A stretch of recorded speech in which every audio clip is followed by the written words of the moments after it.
नमस्कार, मैं शिव। आप देख रहे हैं रोज संसद का सत्र नहीं चल पा रहा है। शीतकालीन सत्र में कुछ ऐसे मुद्दे हैं जिसको लेकर के लगातार हंगामे हो रहे हैं। अडानी का तो मुद्दा ही है, लेकिन इसके बाद सबसे बड़ा जो मुद्दा निकल के आया वो वक्फ का भी आया। वक्फ बोर्ड को लेकर के जो संशोधन सरकार लाने जा रही थी, जिसमें आपको बता दें कि 15 विषयों को सूचीबद्ध कराया गया था, उसमें से एक वक्फ बोर्ड के विधेयक को भी पारित कराने की बात सरकार ने कह दी थी। जेपीसी अपनी रिपोर्ट 29 नवंबर यानी कि देने वाली थी। ऐसी स्थिति में आपको बता दें कि कांग्रेस पार्टी, आम आदमी पार्टी, एमआईएम सहित कई नेताओं ने इसका विरोध करना शुरू कर दिया और उसका परिणाम यह आया कि सरकार को झुकना पड़ा और वक्फ बोर्ड को पीछे करना पड़ा, नहीं उसके समय को और बढ़ा दिया गया।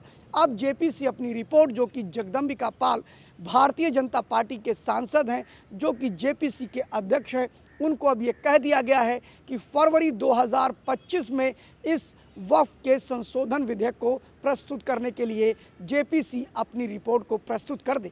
आपको बताते चलें कि वक्फ बोर्ड की जब बात आती है तो सेना और रेलवे के बाद सबसे अधिक ज़मीन अगर किसी के पास है तो वो वक्फ बोर्ड के पास है। वक्फ बोर्ड की बात करें तो 4,50,000 वामी करके एक पोर्टल नरेंद्र मोदी की सरकार ने शुरू किया, जिसमें कहा गया कि वक्फ संपत्तियों को हम ऑर्गेनाइज करेंगे, डिजिटलाइजेशन करेंगे और उसके बाद लगभग 4.5 लाख संपत्तियां ऐसी पाई गईं जिसके कि दस्तावेज ही नहीं है।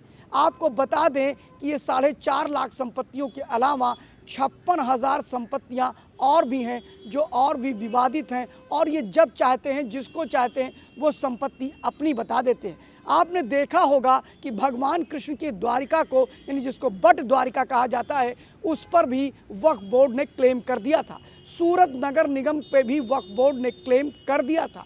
इसके अलावा अगर बात करें तो हैदराबाद के एक 5 स्टार होटल को भी वक्फ ने अपनी संपत्ति बताया था।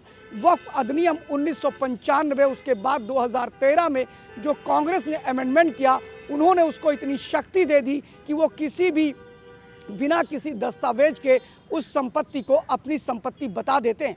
अभी हाल ही में पिछले वर्ष एक मामला आया था, चिंदुरई यानी चेन्नई से कुछ दूरी पर एक गांव है जहां पर लगभग 500 एकड़ ज़मीन जो किसानों की है वो पूरी की पूरी वक्फ में हो गई। कर्नाटका का मामला तो अभी 2 महीने पहले का है, जहां 1500 एकड़ ज़मीन किसानों की वक्फ को करी जा रही थी, जिसका विरोध जब शुरू हुआ तो स्थिति और बदल गई। स्थिति ऐसी हुई कि भारतीय जनता पार्टी और कांग्रेस आमने सामने आ गए। आपको बता दें कि वक्फ को लेकर के जिस प्रकार की स्थिति बनी है, 2005 में सक्षर कमेटी की एक रिपोर्ट आती है जो कहती है कि वक्फ के माध्यम से लगभग 25,000 करोड़ रुपए की आय होनी चाहिए, लेकिन जो दिखाया गया वक्फ बोर्ड की तरफ से वो सिर्फ 163 करोड़ रुपए की आय दिखाई गई। इससे ये तय है कि वक्फ जो है वो लूट का स्थान बन गया है। हिंदू ही नहीं बल्कि मुसलमान वक्फ को लेकर ज़्यादा परेशान है। मज़ार, दरगाह और मदरसों को लेकर के उसके नाम पे जो खैरात की जाती है उसका बंदर बांट होता है। वहाँ भी परिवारवाद है। जिनकी कीमत करोड़ों में है वो कौड़ियों के भाव किराए पर दिए जाते हैं। उनकी रेवेन्यू लिखा पढ़ी में कुछ और होती है, लेने के लिए कुछ और होती है। लेकिन बात यह आती है कि वक्फ को लेकर के जब से जेपीसी बनी है तब से आप देख रहे हैं कि स्थितियां कितनी खतरनाक होती चली जा रही हैं। संसद भवन के अंदर जिस प्रकार के आचरण सांसद अपना रहे हैं वक्फ में एक विशेष समुदाय को प्रभावित करने के लिए, वो अपने आप में काफ़ी निराशाजनक है।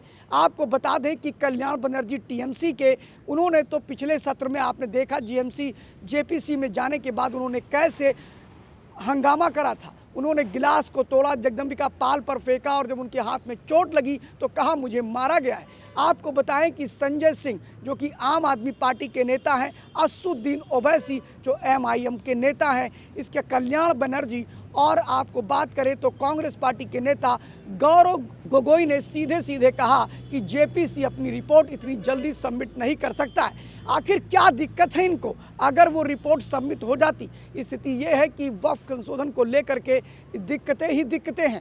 पूरे देश में वक्फ ने जो बवाल मचा रखा है उसको लेकर के लोगों से राय ली जा रही है। सच्चाई तो ये है कि ये मुस्लिम नेता और विरोधी पार्टी के जो नेता हैं वो मुसलमानों को भी वक्फ बोर्ड में आकर के अगर वो जेपीसी में आते हैं और अपनी बात रखते हैं तो वहाँ भी उनका विरोध होता है। आपको बता दें, पिछले बार जो हंगामा हुआ था वो कल्याण बनर्जी ने किया था। वो उड़ीसा के 2 मुस्लिम विद्वान वहाँ पर आए थे, उनको लेकर के हंगामा हो गया। उन्होंने वफ़ को लेकर के, वफ़ में धांधलियों को लेकर के जिस प्रकार के चीज़ें रखी, उसके बाद उन्होंने वहाँ पर शुरू कर दिया अब अशब्द शब्दों का प्रयोग करना, हंगामा करना। और ये बताने के लिए काफ़ी है कि वफ़ जो है वो भारत के अनुच्छेद जो संपत्ति का अधिकार है उसका उल्लंघन करता है।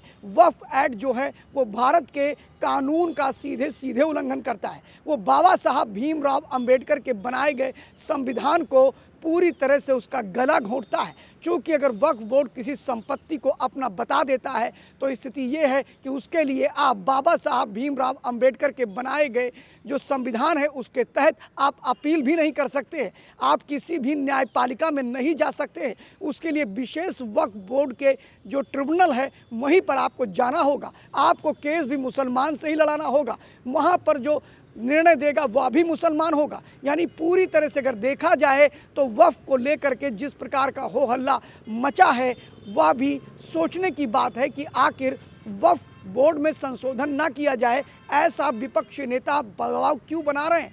क्या कारण है? सिर्फ एक ही कारण है क्या कि मुस्लिम वोटों को लेना है?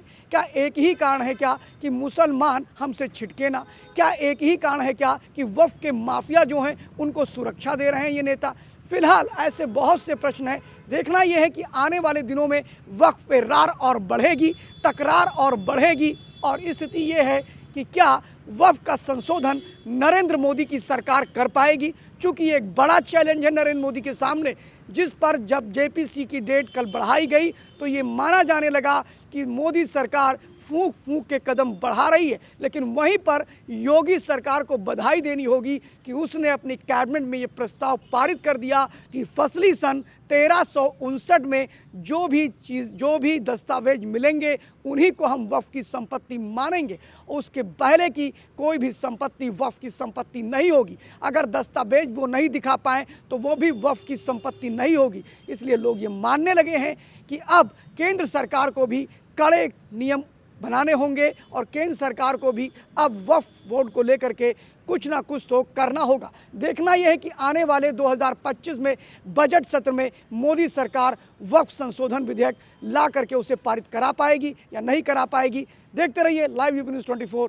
कमेंट बॉक्स में आके कमेंट जरूर करिएगा। Thank you.